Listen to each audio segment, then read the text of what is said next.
brought to you by TechnoSpark 20 series smartphones.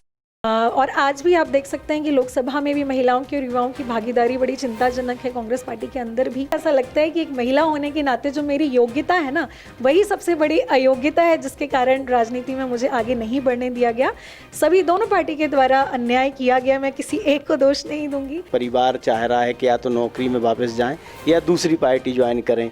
अगर नौकरी में वापस नहीं आते तो फिर किस पार्टी को ज्वाइन करेंगे? देखिए, अभी इस पर तो बहुत ज़्यादा मैंने विचार मंथन नहीं किया है, हालांकि बहुत सारी पार्टी जो है वो अप्रोच करती है। नमस्कार, मैं राजेश भाटिया, आपका स्वागत है एमपी तक पर। डिप्टी कलेक्टर के पद से इस्तीफा देकर राजनीति में आई निशा मांगरे, शायद अब उन्हें राजनीति भा नहीं रही है। कहीं ना कहीं कुछ ऐसा हुआ है कि अब वे फिर अपनी नौकरी वापस मांग रही हैं। हमारे साथ निशा मांगरे मैडम हैं, हम उनसे बात करेंगे कि आखिर ऐसा क्या हुआ कि उन्होंने नौकरी वापस के लिए आवेदन लगा दिया है। निशा जी नमस्कार, बहुत बहुत स्वागत है आपका एमपी तक पे। आपका बहुत बहुत धन्यवाद। तो क्या कारण है ऐसा कि अब आप नौकरी की तरफ वापस जाना चाह रही हैं? नहीं, ये आज का मैटर नहीं है। एक्चुअली मैंने ये आवेदन परिवार के कहने पे 18 जनवरी को ही दे दिया था। आज ये बिंदु इसीलिए उठा है, ये विषय, कि कांग्रेस पार्टी ने मुझे प्रवक्ता की जिम्मेदारी दी और उसमें मैं खुद को कंफर्टेबल नहीं महसूस कर पा रही थी, क्योंकि मैंने आवेदन सरकार को वापस नौकरी में वापस जाने का दिया था। कांग्रेस पार्टी में शामिल किया गया था। उस समय माहौल आप देख रहे थे कि विधानसभा का टिकट मिलने वाला था। तो एक ऐसा माध्यम जो है नौकरी में रहने के बाद, अगर कोई उससे बड़ा प्लेटफॉर्म मिलता, इसीलिए मैंने ये नौकरी से इस्तीफ़ा दिया था। लेकिन पार्टी किसी कारणवश मुझे जो है टिकट नहीं दे पाई। फिर उस समय लोकसभा का प्रॉमिस किया था, वो भी नहीं हो पाया। तो अब परिवार के कहने पे पारिवारिक और सारी व्यक्तिगत चीज़ों को ध्यान में रखते हुए ये जो नौकरी के लिए मुझे आवेदन देना पड़ा था वो दिया हुआ है। बस इसी को सभी मीडिया बंधु जो है इस पर चर्चा कर रहे हैं। बाकी ऐसा कुछ नहीं है कि मुझे कोई पछतावा है।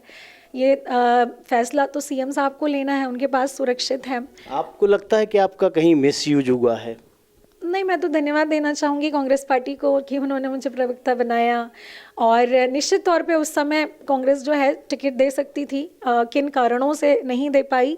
और आज भी आप देख सकते हैं कि लोकसभा में भी महिलाओं की और युवाओं की भागीदारी बड़ी चिंताजनक है कांग्रेस पार्टी के अंदर भी। तो इस बात की भी मुझे बड़ी अंदर से मैं व्यथित भी हूँ। लेकिन हाँ, हमें जन कल्याण और राष्ट्र हित मेरे लिए सबसे ऊपर है। उसके लिए जो भी मेरे लिए उचित माध्यम होगा, उसके बारे में हम सभी परिवार के लोग और हमारे मित्रगण सभी उस पर चर्चा कर रहे हैं कि आगे क्या बेहतर किया जाए। नौकरी के लिए आवेदन तो मैंने 3 महीने पहले दिया, अभी तक उस पर कोई निर्णय नहीं हो पाया है। आपका जो लक्ष्य था कि आप एक जनप्रतिनिधि बनकर लोगों की सेवा करें और जो सिस्टम में कमियां हैं उनको दूर करें, वो पूरा कहीं होते हुए नहीं दिखाई दिया? बिल्कुल, अभी वैसी कोई जिम्मेदारी मुझे मिली ही नहीं। मैं हमेशा ज़मीन से जुड़ी रही। मैं तो बैतूल में थी, आप जानते हैं मेरा यहाँ का कार्यकाल। मैं जनता से सीधे संपर्क में रहती थी हमेशा, जहाँ भी एसडीएम रही हूँ। तो जो भी काम जनप्रतिनिधि के तौर पे लोगों के साथ जुड़ के करने का हो, उसके लिए मैं हमेशा तत्पर हूँ और वही मेरा लक्ष्य भी है। सिस्टम के सुधार की जब बात आप कर रहे हैं तो बिल्कुल आगे भी समय है मेरे पास। अभी मेरी उम्र सिर्फ 33 ईयर्स हुई है, बहुत सारा समय बाकी है। नौकरी करके भी वापस राजनीति में आया जा सकता है। जो भी मौका मुझे मिलेगा उसको लेकर के हम अभी विचार मंथन कर रहे हैं। हम नेता निशा मांगरे से बात कर रहे हैं, तो क्या ऐसा लगता है आपको कि राजनीति और प्रशासनिक सेवाओं में कितना अंतर है जो आपने अब अनुभव किया है इतने दिनों में? देखिए, जब मैं एमएनसी में इंजीनियर थी तब मुझे लगता था कि मुझे लोगों के बीच में जाके कार्य करना चाहिए, उन लोगों की आवाज़ उठानी चाहिए जो दबे कुचले, वंचित, शोषित, पीड़ित हैं। इसीलिए मैंने एमएनसी की नौकरी छोड़ के जो है सिविल सर्विसेज में मैं आई थी। और उसमें आने के बाद भी मुझे लगा कि कहीं ना कहीं हाथ बंधे रहते हैं, तो और हमें बड़े माध्यम के थ्रू, यानी कि राजनीति ही मुझे लगता है कि एक प्लेटफॉर्म ऐसा है जिसमें हम बड़े बदलाव कर सकते हैं, बड़े फैसले ले सकते हैं। एडमिनिस्ट्रेशन में एक अधिकारी के के तौर पे तो हम इसको इम्प्लीमेंट कर ही सकते हैं, लेकिन एक बड़े चेंज के लिए या कुछ इम्प्रूवमेंट के लिए राजनीति में अच्छे लोगों को आना बहुत ज़रूरी है। तो इसीलिए मैंने ये निर्णय लिया था। लेकिन चूंकि मेरी कोई राजनीतिक पृष्ठभूमि नहीं है, हम आर्थिक रूप से इतने सक्षम नहीं हैं, हमारी कोई पारिवारिक राजनीति की पृष्ठभूमि नहीं है, इसीलिए मेरी अब जो योग्यता है, लोग कहते हैं कि आप तो जनप्रतिनिधि बनने के लायक हैं, लेकिन मुझे ऐसा लगता है कि एक महिला होने के नाते जो मेरी योग्यता है ना, वही सबसे बड़ी अयोग्यता है, जिसके कारण राजनीति में मुझे आगे नहीं बढ़ने दिया गया। सभी दोनों पार्टी के द्वारा अन्याय किया गया, मैं किसी एक को दोष नहीं दूंगी, दोनों ने ही अन्याय किया है मेरे साथ में। तो उस अन्याय के खिलाफ लड़ रहे हैं, संघर्ष कर रहे हैं, आगे भी करते रहेंगे। जो भी मौका मिलेगा राष्ट्र हित में उसके लिए मैं निर्णय लूंगी। कहीं ना कहीं ऐसा भी लगता है कि आप एक प्रशासनिक अधिकारी थी, आपको कानून का, नियमों का बहुत ज्ञान था, तो राजनीति में आपको इसलिए एक्सेप्ट नहीं कर पाए कि कहीं ना कहीं दूसरे लोग आपसे नीचे हो जाते? बिल्कुल हो सकता है, बहुत सारे व्यक्तिगत स्वार्थ लोगों के रहे हैं जिसकी वजह से मुझे नहीं बढ़ने दिया। अदरवाइज़ अगर मुझे कोई प्लेटफॉर्म मिलता तो हम उसमें अपना बेस्ट करते और बहुत अच्छा हम कार्य जनता के लिए भी कर पाते। तो निश्चित तौर पे ये भावना तो रहती है कि अगर अभी आगे बढ़ने दिया गया। कई वरिष्ठ नेताओं का तो ये कहना है कि अरे अभी अभी तो पार्टी में आई है, अभी टिकट दे दोगे क्या, जबकि वो ये भूल जाते हैं कि वो अपने स्वार्थ में उन लोगों को भी उन्होंने टिकट दिए हैं जो दूसरी पार्टी में थे, जिन्होंने पार्टी ज्वाइन भी नहीं की थी, ऐसे भी प्रत्याशी उन्होंने बनाए हैं।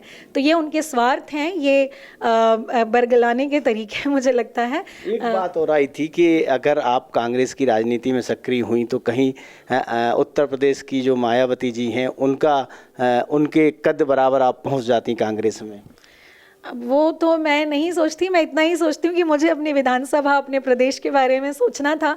पार्टी मुझे जो भी मौका देती लोगों के साथ जुड़ करके कार्य करने का, मैं तो तब भी तैयार थी, मैं आज भी तत्पर हूँ जनता के प्रति कार्य करने का। और वो तो जनता के ऊपर है कि मुझे कितनी बड़ी जिम्मेदारी देते हैं, मैं तो हर जिम्मेदारी के लिए तैयार हूँ।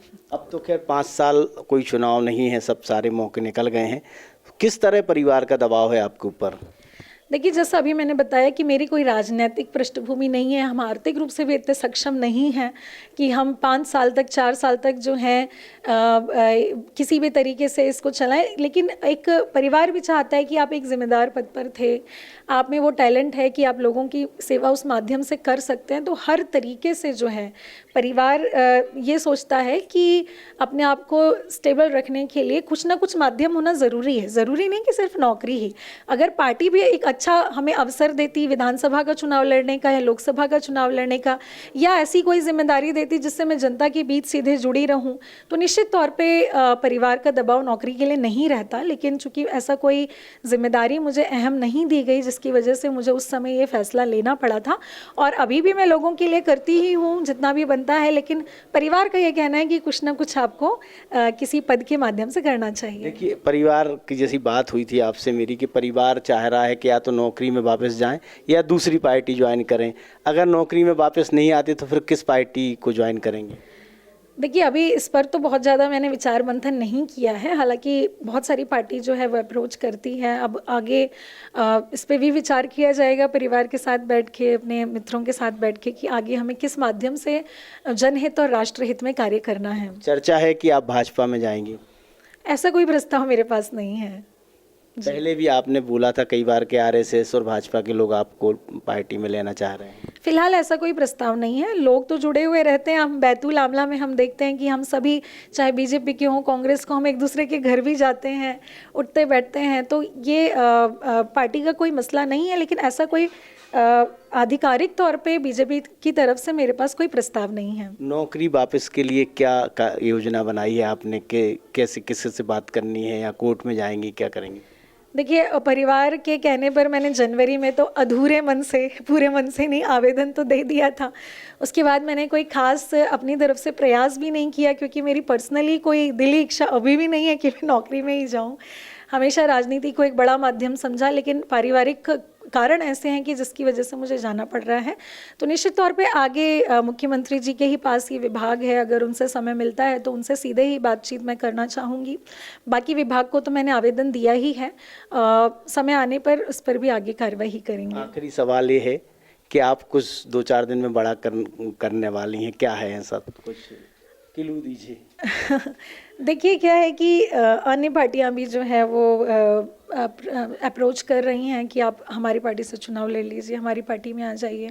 तो उस पर विचार मंथन अभी चल रहा है, लेकिन ये उतना बड़ा इशू नहीं है अभी। तो मुद्दा इसीलिए उठा क्योंकि प्रवक्ता बनाया, लोगों ने कहा आप मीडिया पे आइए, मैंने मना किया, उन्होंने कहा आप क्यों नहीं आ सकते। मैंने कहा मैंने नौकरी में वापस जाने का जो है आवेदन दिया हुआ है, इसीलिए मैं नहीं आ सकती हूँ। तो फिर बाकी पार्टियों ने भी अप्रोच करना शुरू किया। तो अभी देखते हैं कि आगे क्या हमारे पास और ऑप्शंस रहते हैं। तो अभी मतलब चुनाव की भी आस है? अभी समय है, हो सकता है। तो ये निशा मांगरे जी थी जो अब राजनीति से वैसे मोह खत्म हो गया है और उनको लगता है कि प्रशासनिक सेवा ही एक ऐसी सेवा है जहां पर वो बेहतर लोगों की सेवा कर सकती हैं। हालांकि अभी वो कुछ बड़ा खुलासा भी करने वाली हैं। देखिए क्या खुलासा होता है। राजेश भाटिया, MP तक, बैतूल।